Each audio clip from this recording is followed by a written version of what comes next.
Orange की हजारों अक़साम दुनिया में पाई जाती हैं। इसकी पैदावार में ब्राज़ील पहले नंबर पे और चाइना दूसरे नंबर पे है, जबकि किसी दौर में पाकिस्तान दुनिया का दूसरा बड़ा ऑरेंज का प्रोड्यूसर था।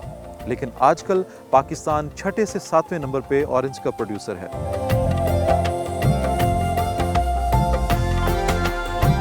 किसान जो भी उगाता है उसकी पॉलिसी खुद नहीं बना सकता, उसका रेट भी वो खुद तायन नहीं कर सकता। गंदों में हम रेट नहीं बना सकते, उगाते हैं हमें रेट कोई और बनाता है। हमारी हर क्रॉप का रेट वो बंदा बनाता है जिसे शायद पता ही नहीं कि ये इसको उगाया कैसे।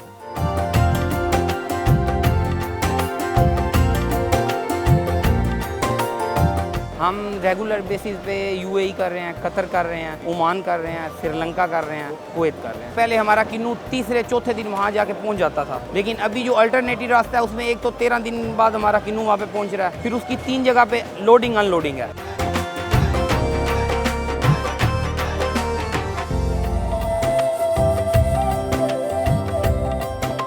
अस्सलाम वालेकुम नाज़रीन, प्रोग्राम किसान का पाकिस्तान के साथ मैं हूं फ़खर ज़मान। पाकिस्तान की ज़रूरी तरक्की और खुशहाली के लिए डिस्कवर पाकिस्तान का मिशन जारी है। नाज़रीन, आज के प्रोग्राम में एक इंतहाई खुश जायका और मशहूर फल की काश्तकारी और चैलेंजेस पे बात करेंगे। मैं बात कर रहा हूँ किन्नू की, जिसे अंग्रेज़ी में ऑरेंज कहा जाता है, जो कि एंटीऑक्सीडेंट, फाइबर और विटामिन सी से भरपूर होता है।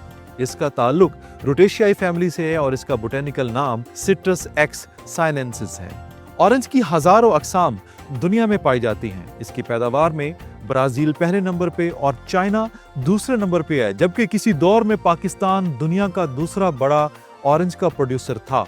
लेकिन आजकल पाकिस्तान छठे से 7वें नंबर पे ऑरेंज का प्रोड्यूसर है। पाकिस्तान भी किन्नू की पैदावार में एक बहुत अहम मकाम रखता है, इसलिए सरगोदे का इलाका सिट्रस की पैदावार के हवाले से कैलिफोर्निया ऑफ पाकिस्तान कहलाता है। आज किन्नू की मुकम्मल काश्तकारी और इसके चैलेंजेस पे बात करने के लिए हम पहुंचे हैं सरगोदा में। यहाँ के फार्मर्स और एक्सपर्ट से बात करेंगे और आपको किन्नू की कोल्ड स्टोरेज फैक्ट्री का भी विजिट करवाएंगे। आप हमारे साथ रहिए, क्योंकि आपकी फलाह हमारी अव्वलीन तरजीह है।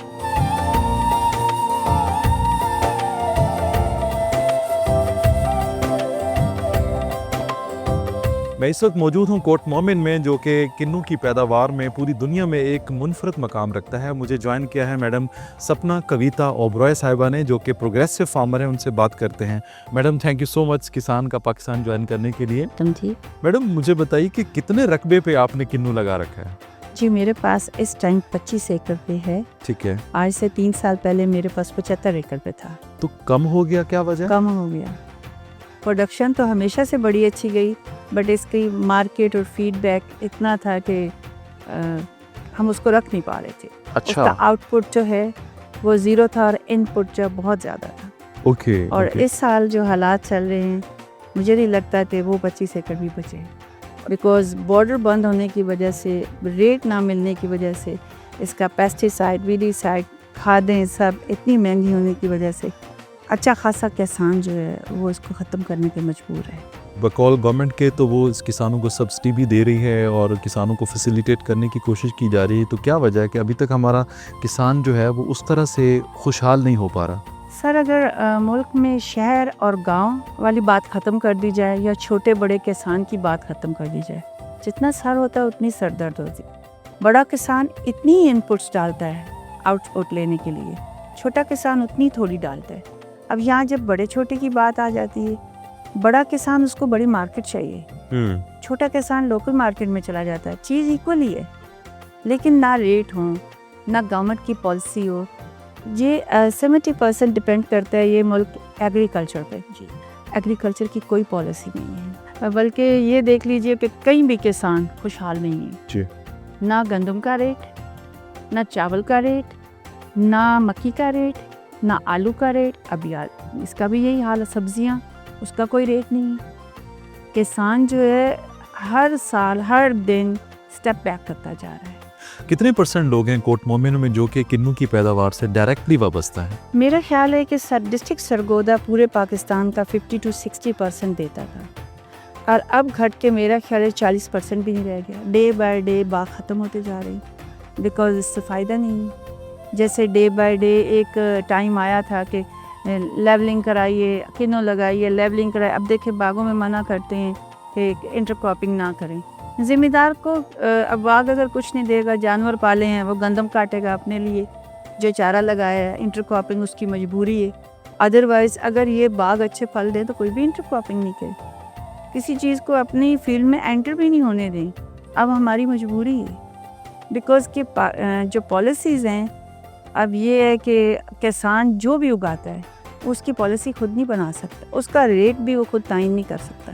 गंदम में हम रेट नहीं बना सकते, उगाते हैं हमें, रेट कोई और बनाता है।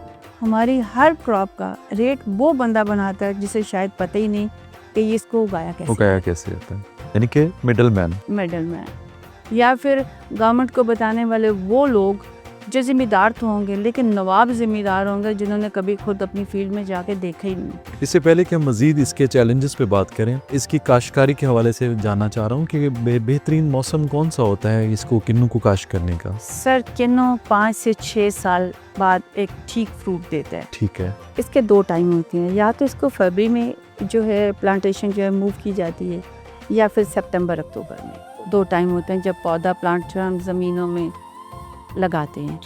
पहले ये होता था कि 8 कनाल के एकड़ पे 90 से 100 पौधा, फिर इस पे जब हाई डेंसिटी का आया तो उसमें 300, 350, 400 पौधा भी लग रहा था। और कितने फासले से लग रहा है? अभी जो 90 से 100 लगता है वो 20 से 22 फीट पे लगता है। हाई डेंसिटी जो है क्योंकि उसकी प्रूनिंग हर साल होती है तो वो 10 से 12 फीट रखते हैं। ठीक है। तो लेकिन जो हालात चल रहे हैं, मुझे तो अब हाई डेंसिटी दूसरे साल ही लोगों ने रिमूव कर दिया कि बहुत कम रह गए हैं। पाकिस्तान में लोगों को बड़ी उम्मीद थी कि यहाँ सीडलेस है, बड़ी मेहनत से बनाया जाता है, वो लोग भी इतने परेशान हैं, वो भी ख़त्म हो चुके हैं। बजाय मज़ीद वैरायटीज़ आने के, वो जो ऑलरेडी हमारे पास जो हमारी लोकल वैरायटीज़ हैं वो भी लोग ख़त्म करते जा रहे हैं। ठीक है, just because of government policies. Government की कोई पॉलिसी किसान के लिए तो है ही नहीं, हर साल चेंज होती है। अगर आपके पास्को में आपके एम्प्लॉय 2 नंबर करते हैं, करप्शन करते हैं, तो इसमें किसान का तो कहीं कसूर नहीं। बिल्कुल सही अगर बात। बॉर्डर बंद हो जाते हैं किसी वजह से तो किसान का तो कहीं कसूर नहीं। जैसे होना ऐसे चाहिए कि आप किसान 24/7 मुलाजिम है, वो इस पौधे पे लगी कीमत लेगा कि इस पौधे पे इतने मन फल है, इसकी कीमत दें। वो जिसने खुद पाला है, उसने लगाया है, वो अपनी कीमत तो मांग ही नहीं रहा, अपने सर्विसेज के चार्जेस तो मांग ही नहीं रहा। होना तो ऐसे चाहिए कि 24/7 जो आपका मुलाजिम है, अल्लाह ने अपने बाद उसको यहाँ हाकिम बनाया है कि आप खिदमत खल्क करो, सबके पेट भरो, इसकी भी पेंशन होनी चाहिए। बिल्कुल सही बात। वो भी इंसान है, वो भी बीमार होता है, उसकी भी ज़रूरियात है। आप जो टिपिकल किसान है, मैं बड़े किसानों की जो ईवानों में बैठे हैं उन किसानों की बात नहीं कर रही, एक नॉर्मल मुरब्बे 2 मुरब्बे वाला किसान है, उससे ही उसके बच्चे से पूछे कि तूने कितनी बार साल में पिज़्ज़ा खाया होगा, कितनी बार बर्गर खाया होगा, KFC पे गया होगा, जवाब आपको ना में मिलेगा। बिकॉज हम लोगों के पास इतने सोर्सेज ही नहीं है। हम लोग जो हैं वो अल्लाह की मखलूक के लिए उसमें चिरिंद परिंद जानवर सब कुछ आते हैं, उसके लिए उगाने में इतने मस्त हैं, टाइम ही नहीं मिलता। तो गवर्नमेंट ना भी पॉलिसी बनाए, क्योंकि बन ही नहीं रही, हम देख रहे हैं, किसान फिर भी उगाएगा, चाहे उसको अपने किडनीज बेच के खाद डालनी पड़े, वो गुर्दे बेच के भी किसानी करेगा। जैसे पिछले साल जो है गंदम के बड़े बुरे हालात हैं, किसान ने फिर भी उगाई, क्योंकि हम उसकी मखलूक को भूखा नहीं मरने देंगे। बड़ी बात है, बहुत अच्छे कॉज के लिए आप काम करें, बिकॉज डेफिनेटली हमारे किसान को सिवाय उगाने के कुछ आता नहीं है, डेफिनेटली उसने उगाना है। और मैं उम्मीद करता हूँ कि आपका मैसेज हमारे जो है वो गवर्नमेंट तक जा रहा है और वो इसके ऊपर इंशाल्लाह ताला कोई बेहतर स्टेप लेंगे। मरियम नवाज शरीफ के कामों के बारे में देखा जाए, आए दिन हम बहुत अप्रिशिएट करते हैं, एक से एक अच्छा काम है, एक से एक अच्छा काम, हर दिन अच्छे काम हो रहे हैं। किसानों के लिए भी 2-3 अच्छे काम कर जाएं, इस मुल्क के लिए भी कर जाएं। एक तो कोलल के अलावा जैसे पहले अंग्रेज़ दौर में था, शीशम थी, कीकर थे, ऐसी शजरकारी की जाए। हमारे पास बहुत जंगल है, मेरे एरिया में डफर जंगल है जिसमें सिवाय सरूट के कुछ नहीं। तो जंगल में प्लांट्स प्रोवाइड किए जाएं, किसानों को फ्री प्रोवाइड किए जाएं कि आप शजरकारी करें, ऐसे पक्के दरख्त लगाएं जिसमें शीशम है, कीकर है और ऐसे जो कल ज़र मादला बने। सेकेंडली, मरियम नवाज शरीफ चाहें तो एक किसानों के लिए एक ऐसी पॉलिसी बना जाएं 10 साल 15 साल के लिए, जिसे आए दिन कानून पास करती हैं कि किसान को भी देखा जाए, उसके बारे में या उसके बच्चों के बारे में या उसकी बीमारी के बारे में वो भी सोचा जाए। देखिए डेफिनेटली आप बिल्कुल सही कह रही हैं कि हमारे प्रोग्राम का मकसद सिर्फ ये नहीं है कि हम लोगों को ये बताएं कि ये फसल कैसे उगाई जाती है, इसका फ्रूट कैसा होता है, इसका कलर कैसा होता है। हमारे प्रोग्राम का मकसद ये भी है कि हम अपने किसान के चैलेंजेस पे भी बात करें। हमारा किसान डेफिनेटली उगाएगा तो हम खाएंगे। पाकिस्तान की 70% आबादी एग्रीकल्चर से रिलेटेड है और हमने अपने किसान के जो मसाइल हैं, किसान के जो चैलेंजेस हैं, अपनी गवर्नमेंट तक पहुंचाने हैं। यही हमारे प्रोग्राम का मकसद है। अच्छा मैडम, 1 एकड़ पे कितना खर्चा आ जाता है हमारे किसान का? साल में 2 दफ़ा DAP डलती है। ओके, एक बोरी पोटाश, ठीक है। एक बोरी ज़बरदस्त यूरिया जो मैं खुद डालती हूँ। उसके बाद सावन में दोबारा यही खाद रिपीट होगी। तो सारा साल एक बच्चे की तरह इसको फीड किया जाता है। 60 से 70 हज़ार बड़े आराम से एक्सपेंस आ जाता है। ये खादों के, ठीक है, हल छोड़ के यानी कि तकरीबन 1 लाख खर्चा आ जाता आराम है। से आराम आ से। जा और 1 एकड़ से कितनी प्रोडक्शन आ जाती है किन्नों की? आप खुद देखिए, प्रोडक्शन बहुत अच्छी, बहुत ज़बरदस्त, बहुत अच्छी प्रोडक्शन आई है, लेकिन इसको मार्केट नहीं मिल रही। वैसे अमूमी तौर पे 700 से 800 मन या 1000 Easily, मन तक तो आराम से आ जाती Easily, होगी इसकी। इससे भी ज़्यादा इजीली। और 1 एकड़ कितने में सेल हो जाता है? सर वही बात है ना कि 1 एकड़ का कुछ पता नहीं है। अगर अच्छा रेट लग जाए और बॉर्डर खुले हों, हमारी ज़िम्मेदार की किस्मत अच्छी हो, तो एकड़ 4-5 लाख तक बिकते हैं। और आजकल तो हालात ये हैं कि मुझे नहीं लगता लाख का भी बिकेगा। कोई भी गवर्नमेंट आए, जिसकी भी आए, आजकल मरियम बीबी की है, तो उनसे एक अपील है कि अगर आप ज़िम्मेदार की फसल का रेट मुकर्रर करती हैं तो फिर खाद का भी करें, ऑयल का भी करें। ज़िम्मेदार को तेल में सब्सिडी दें, सीड में सब्सिडी दें, पेस्टिसाइड विडिसाइड में सब्सिडी दें, सबसे ज़्यादा खादों में दें। ठीक है। हमें किसान कार्ड सिर्फ ये नहीं कि 15 एकड़ का ज़िम्मेदार किसान कार्ड लेता है, जो 500 एकड़ वाला है वो भी कार्ड डालता है, कार्ड उसका भी होना चाहिए। गवर्नमेंट हमें ये समझे कि हम सौतेले बच्चे नहीं हैं, ठीक हम है भी गवर्नमेंट के बच्चे हैं। जी। पॉलिसीज़ हमारे लिए भी बनाई जाएं। यहाँ किसान का एक तरफ से इज्तिमाई कत्ल हो रहा है, कोई बोल नहीं रहा। मैं कहती हूँ एक दफ़ा जो लीडर किसान के लिए बोलेगा ना, उसकी 10 नस्लें भी हैं ना, किसान उनको सलूट करेगा। हमारे लिए वो बोला। मुल्की हालात पे बॉर्डर बंद हो गए, किसान फंस के रह गया। अब किसान के लिए कुछ सेकंड ऑप्शन गवर्नमेंट ने नहीं दिया कि अगर अफगानिस्तान बंद है तो आपके लिए ये रूट है। अब अगर उसे ये कह दें कि ट्रेन सर्विस चलेगी, कब लोहा बनेगा, कब चलेगी? वो कहते हैं क़यामत में बिछड़ों का मिलन होगा, आएगी कब क़यामत, कब तक दुआ मांगो। तो हम तो कब दुआ मांगे, कब रेल की पटड़ी बिछेगी, कब किसान का चीनों इंटरनेशनल मार्केट में जाएगा। आम चीनों पाकिस्तान की क्वालिटी को कोई बीट नहीं कर सकता, लेकिन बदकिस्मती सिर्फ इस किसान की ये है कि इसको मार्केट तलाश करने में गवर्नमेंट सपोर्ट नहीं करती। गवर्नमेंट अगर थोड़ा सा हमारे ऊपर भी नज़र डाल दे तो मेरा ख्याल है कि इंडस्ट्री से ज़्यादा ये इंडस्ट्री इस मुल्क का नक्शा बदल सकती है। बिल्कुल ऐसे। Madam thank you so much, बहुत शुक्रिया। Thank you.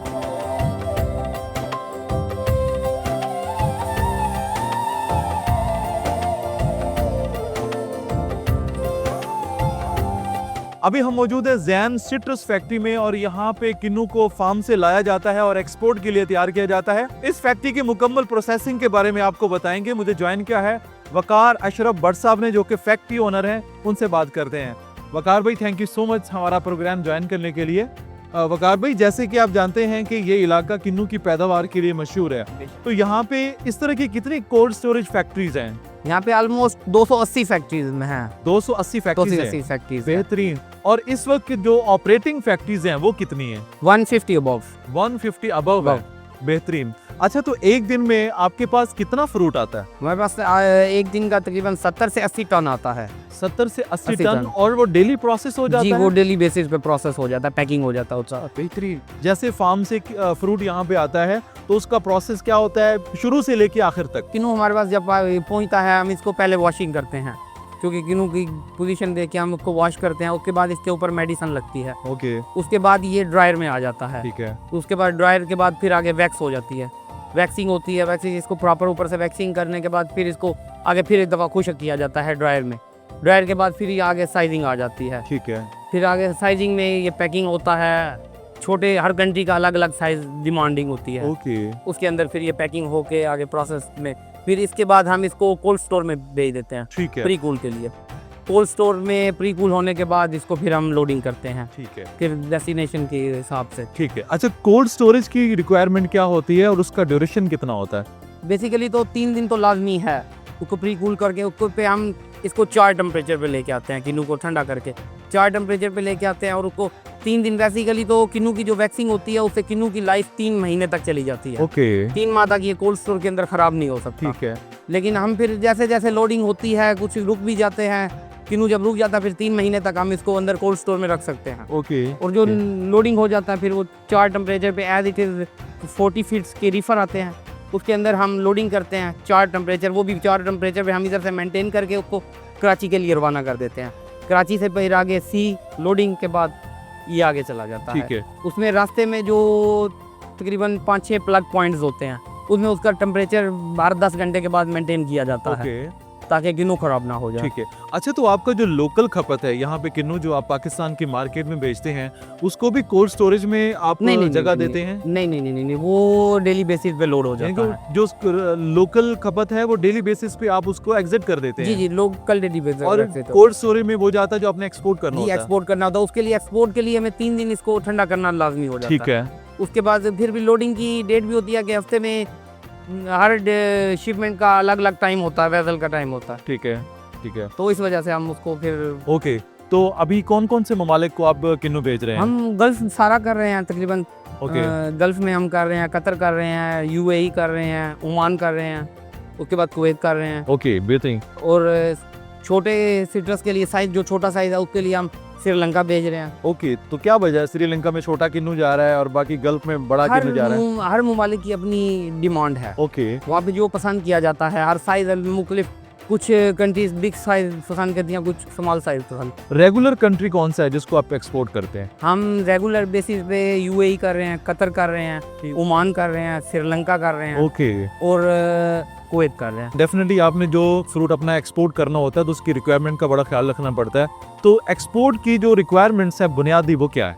एक्सपोर्ट में हमें इसकी क्वालिटी चेक करनी पड़ती है कि मतलब क्वालिटी इसकी अच्छी होनी चाहिए, इसके अंदर कोई ऐसा पीस ना लगे जो रास्ते में ख़राब होने के, डैमेज होने के चांसेस हो जाए। ठीक है। एक हो गया। दूसरा इसमें हम ये 10 kg का बॉक्स होता है, हर कंट्री के अलग डिमांड होती है, कुछ 9 kg जाता है, जद्दा में जैसे जद्दा में 7 kg की पैकिंग ज़्यादा अच्छी समझी जाती है, ओमान के अंदर 5 kg की पैकिंग में अच्छा समझा जाता ठीक है। फिर इसमें साइजिंग आ जाती है, मतलब 42 से लेके ऑनवर्ड 100 तक साइज जाता है। ओवरऑल कैसा रिस्पांस मिल रहा है? क्योंकि पाकिस्तान का किन्नू तो पूरी दुनिया में पसंद किया जाता है, बेशक तो आपको कैसा रिस्पांस मिल रहा है? पाकिस्तान का बेशक किन्नू तो बहुत अच्छा माना जाता है। किन्नू और पाकिस्तान का मैंगो वर्ल्ड में बहुत अच्छा समझा जाता बिल्कुल है, इसकी क्वालिटी पे मतलब अच्छी मानी जाती बिल्कुल है। ठीक है। जब बॉर्डर्स बंद होते हैं, एक्सपोर्ट बंद होती है, तो उस वक्त किस तरह के चैलेंजेस फेस करना पड़ते हैं आपको? सर बहुत का टफ सिचुएशन है, ये सीज़न है ही टफ सिचुएशन आ गया, चैलेंजेस बहुत ज़्यादा हैं क्योंकि हमें ज़हनी तौर पे ये था कि अफ़गान बॉर्डर जो पाक अफ़गान बॉर्डर है वो चलता रहेगा, उससे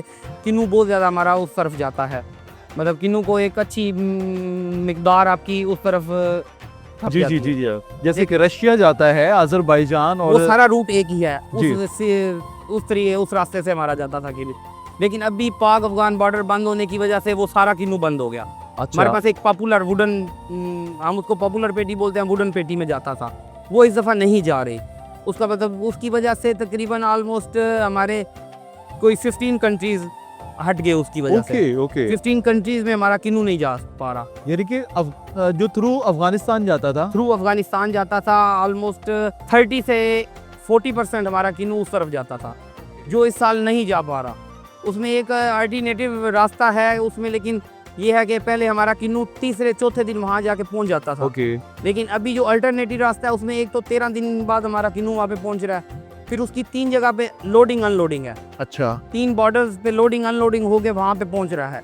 उसमें हमारा किराया बहुत ज़्यादा उसमें मतलब आ जाता है। किन्नू कॉस्ट से इतनी किन्नू की कॉस्ट नहीं है जितना उसके ऊपर किराया आ जाता है, फेयर आ जाता है, तो वो बड़ा मसला बन गया। क्या कहना चाहते हैं गवर्नमेंट को कि किस तरह की पॉलिसीज़ होनी चाहिए जिससे हमारा जो एक्सपोर्टर है वो अपनी जो प्रोडक्ट्स हैं उनको बेहतरीन तरीके से एक्सपोर्ट कर सके? सर इसमें हमें थोड़ी रसाई दी जाए कि ये रास्तों की जो ब्लॉकेज है, मतलब एक तो हमारे पीछे ट्रांसपोर्ट की बहुत प्रॉब्लम रही, उसकी वजह से वो से एक्सपोर्टर्स को नुकसान का सामना करना पड़ा। ठीक है, तकरीबन ऑलमोस्ट 8 से 10 दिन के तो रास्ते बंद रहे, कंटेनर्स हमारे सादाबाद में स्टक होके रह गए, काफ़ी उसमें लॉसेस आ गए।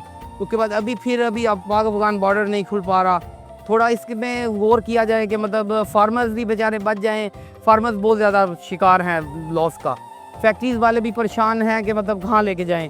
किन्नू लोकल मार्केट में हमारे पास 80% किन्नू ए ग्रेड होता है, मतलब 100% में 80% हमारा ए ग्रेड किन्नू होता है। ठीक है। लेकिन अभी इंटरनेशनल मार्केट में वो ना जाने की वजह से हमें यहाँ पे लोकल सेल आउट करना पड़ रहा है। मतलब इंटरनेशनल मार्केट में मतलब हमारे पास पीछे ये 5-6 कंट्रीज बच जाती हैं जो आपको मैंने बताई ऑलरेडी, उनमें इतना किन्नू ज़्यादा नहीं खाया जा सकता क्योंकि हमारा 30 से 40% हिस्सा अफ़गानिस्तान वाले रास्ते से कवर होता था, लेकिन वो अभी नहीं जा पा रहा। उसकी वजह से हमें ये लोकल सेल आउट करना पड़ रहा है, तो लोकल में बहुत ये मतलब लॉस का शिकार हो रहा है। फार्मर भी है, फैक्ट्री वाले भी परेशान है क्योंकि हमारे पास ऑलरेडी यहाँ पे लेबर 500 आदमी काम कर रहा होता है। 500 आदमी आपके पास रेगुलर काम कर रहा होता है डेली बेसिस पे। उसके पीछे आप खुद सोचे कि 500 खानदानों का मतलब बिल्कुल रोजगार लगा हुआ है।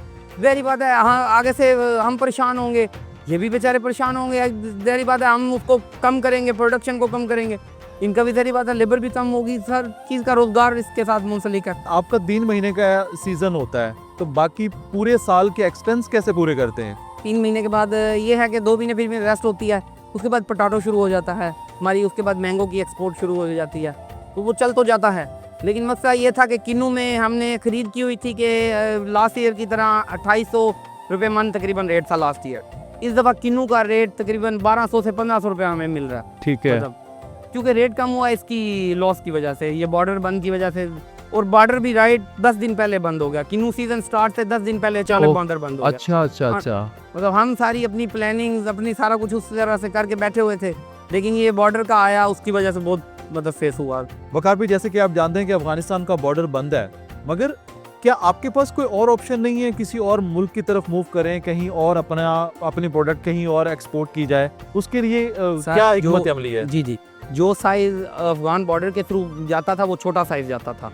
उसके लिए हमारे पास पीछे 2 मार्केट, एक फिलिपाइन बचता है और एक श्रीलंका बचता है। ओके। लेकिन फिलिपीन में ज़्यादा मोस्टली फैक्ट्रीज की रसाई नहीं है उधर तक, क्योंकि उसका जो ट्रांजिट टाइम है वो तकरीबन 22 से 26 दिन के लिए है, और श्रीलंका का तकरीबन ऑलमोस्ट 5 से 7 दिन का है।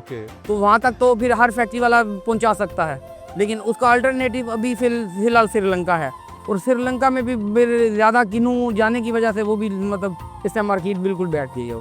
किन्नू के अलावा और कौन सी प्रोडक्ट है जिस पे आप काम करते हैं? हम किन्नू के अलावा हमारा 12 मंथ चलता है बनाना, अंदर बनाना कोल्ड स्टोर है। ठीक है। और साथ में किन्नू के सीजन के बाद अभी फरवरी एंड में हम पोटैटो स्टोर कर लेते हैं। ठीक है। मतलब उसकी 2-3 किस्मों के हम स्टोर कर लेते हैं, फिर वो रमज़ान के बाद हम 2-3 मंथ के बाद उसको सेल आउट करना शुरू कर देते हैं। ठीक है। वकार भाई, thank you so much sir, बहुत शुक्रिया।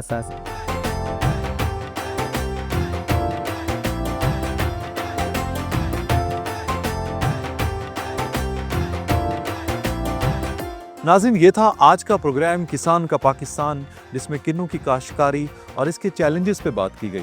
हमारे प्रोग्राम किसान का पाकिस्तान का मकसद हमारे एग्रीकल्चर को अपलिफ्ट करने के साथ साथ हमारे फार्मर्स, हमारे किसान भाइयों के मसाइल को भी उजागर करना है। पाकिस्तान की 70% आबादी का जो ताल्लुक है वो ज़राअत से है। अगर ज़राअत का शोबा तरक्की करेगा तो डेफिनेटली पाकिस्तान तरक्की करेगा। मैं उम्मीद करता हूँ कि आज का प्रोग्राम आपको बेहद पसंद आया होगा। अपने फीडबैक का इजहार कीजिएगा, क्योंकि आपका फीडबैक मुल्क की ज़रूरी तरक्की में अहम किरदार अदा करता है। मुझे और मेरी टीम को दीजिए इजाज़त। आप देखते रहिए प्रोग्राम किसान का पाकिस्तान फ़ख्र ज़मान के साथ, ओनली ऑन डिस्कवर पाकिस्तान, क्योंकि खेतों की हरियाली पाकिस्तान की खुशहाली है।